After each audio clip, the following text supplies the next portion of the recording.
Greetings Ventures, I'm Lorne Gaming and I'll be your guild advisor for this video. With the new Familia feature update, we can now create and join Familias. Along the release of this new feature, 2 new banners with 4 new assist characters have been released. I mentioned and commented on the translated skills of these new assists in my previous video, but I wanted to make this one to properly convey how I feel about these new units and how they stack up against other options. Long story short, they stack up very well. Remember that these units are not time limited, so they will still be available to acquire even after the banners have ended. The assists have also been added into the general pool of characters, so you'll be able to get them with regular single tickets, exchange tickets, and 11 drop tickets. Now these banners themselves are rather special, since this is the first time we've seen a banner with 7 guarantees, since the guaranteed rolls have gone up from the 10 roll standard all the way up to 20. You're now incentivized to spend all your ears before the Attack on Titan collaboration event. Smooth move, developers, smooth move. And if that wasn't enough, beyond the regular paid rolls for certain characters, you can also buy a paid box, similar to the Kino's Journey box, Grand Day box, and Midsummer box. It'll contain an Adventure exchange ticket, an Assist exchange ticket, a 4-star guaranteed 11 draw, and 2 3-star guaranteed 11 draws. All of this for the low price of about $75. Wonderful. They're trying really hard to suck your ears some money dry right before the Attack on Titan event. At least these banners will be up for a couple of hours right after that event launches. With those great numbers out of the way, let's once again go over the characters. First up, we have God of Wine Dionysus, and I commented on this before, but I really like the aesthetics the artists have chosen for all 4 of these characters. They really do feel like representations of the gods they are based on. At +5, he gives around 950 HP and 560 strength, which are pretty good boosts for any physical attacker you equip him to. And his agility at 420 can also help you outspeed other characters if you're using the same ones as your opponent in war games. His assist skill is Winding Intoxication. It will apply a poison that deals 8% of your opponent's max HP as damage at the end of turns, and also reduces your opponent's healing effectiveness by 20%. At +5, these values become 10% max HP poison damage and a 25% healing debuff. This assist effect is pretty decent to be honest, but definitely not as powerful or desirable as the other 3 characters on the Familia banners.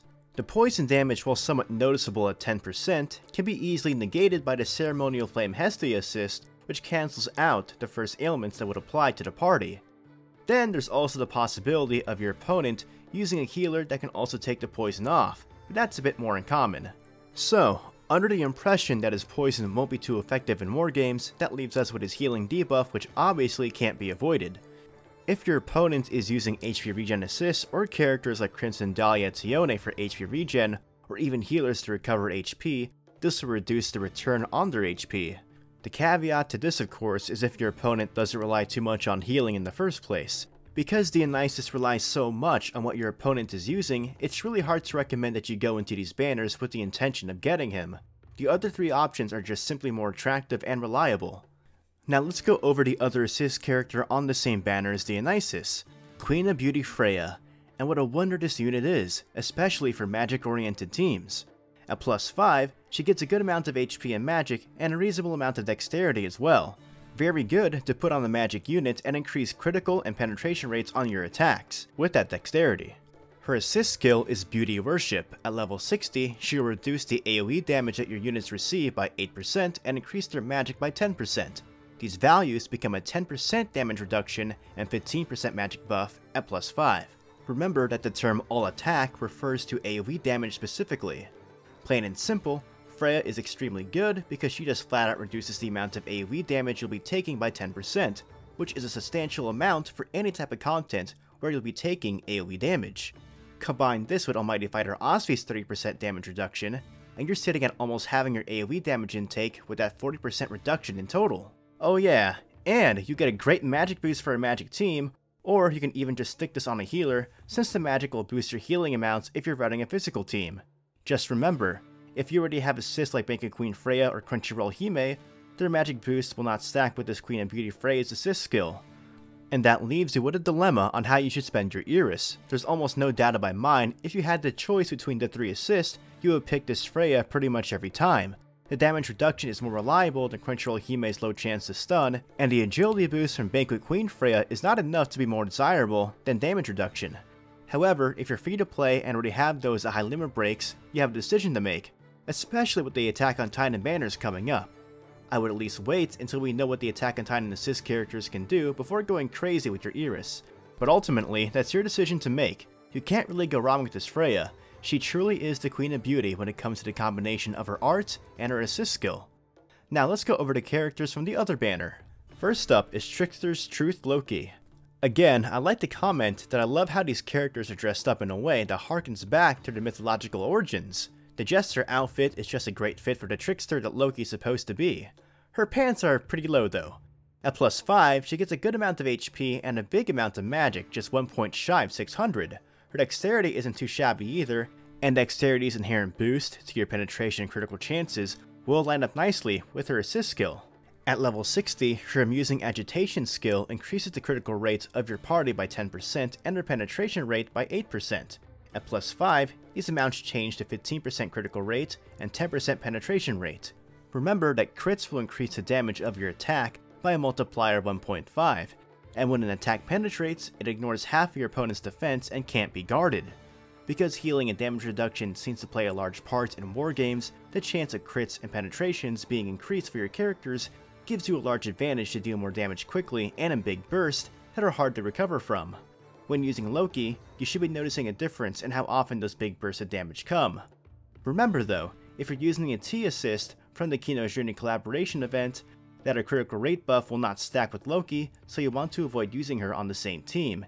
If you still want to use an assist character with a strength buff, try using an assist like part-time Hestia or even Crunchyroll Hestia if you have her to take advantage of her HP regen. Loki will feel at home equipped to a magic unit like a healer or magic attacker, but physical attackers in the same party will see a good benefit from her buffs since strength also affects your chance to penetrate. To be completely fair, Loki will most likely be number 3 on your list when compared to the new Freya and of course Hestia, but this new Loki definitely is not a pushover. With Loki on your side, big hits are sure to come more often. The final assist to go over is most likely the most desired character of the two banners. Sacred Fire Hestia, if I'm being honest, looks very cute, with her hair down and dressed up in a somewhat modest fashion. But let's get down to business. At plus 5, most of her stats are rather mediocre, but she gets a decent amount of health and a lot of agility at 520, so the unit equipped with Hestia more often than not will be going first during modes like wargames. Her assist skill is where she truly shines and makes up for the somewhat mediocre strength and magic stats. Mysterious Bonfire at level 60 will increase the AoE damage that your enemies take by 10%, and increase the agility of your party by 8%. Remember that the AoE damage modifier is a debuff and will not be applied to any units that appear after Hestia has entered the battle. At plus 5, these values become a 15% AoE damage increase and a 10% agility buff to your allies. Just wow. Everything about this assist just screams wargames. This new Hestia is pretty much meta-breaking. That 15% or even 10% additional damage taken by your attacks is huge in wargames, especially on your critical or penetrating attacks or even your special arts attacks. Those high bursts of damage are about to become even stronger with this new Hestia. Plus, that agility buff for all your allies is going to help your units go first, especially in cases where you and your opponents are using similar characters. Just having this new Hestia on your team gives you a big edge over your opponent when it comes to your damage output and a turn order in wargames. This Hestia is honestly so good it makes me mad. They're really gonna throw this new god tier Hestia at us, no pun intended, and extremely good Freya at us right before the Attack on Titan banners come out. But remember, you'll have a couple of hours when the Attack on Titan collaboration comes out to decide between using your Iris on that or these new Familia banner assist characters. You definitely can't go wrong with gutting for the new Hestia though. Where Freya is good especially if you have a magic oriented team, Hestia will work on any team as her buffs are general and don't focus on a specific damage type. And that concludes my analysis on these new assist characters. Of the 4, Hestia is definitely the most desirable one, followed by Freya and closely behind her, Loki. Sorry Dionysus, but you're just a little bit too situational and dependent on the opponent's team composition for me to truly praise you. Love the art though. Remember that the Familia system has recently launched, and when joining a Familia, you'll actually get 50 Iris as a mission reward.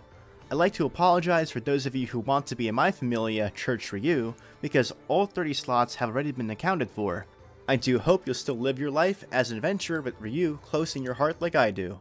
And now we look forward to the future Familia related activities, but on the horizon is the Attack on Titan collaboration event, and that should be a really exciting time. That should go live on the night of October 30th, the same day that Volume 12 of the danmachi light novel releases, as well as Volume 7 of Sword Oratoria. It's going to be a good day for danmachi fans, and a very busy day for me, but it should be a whole lot of fun.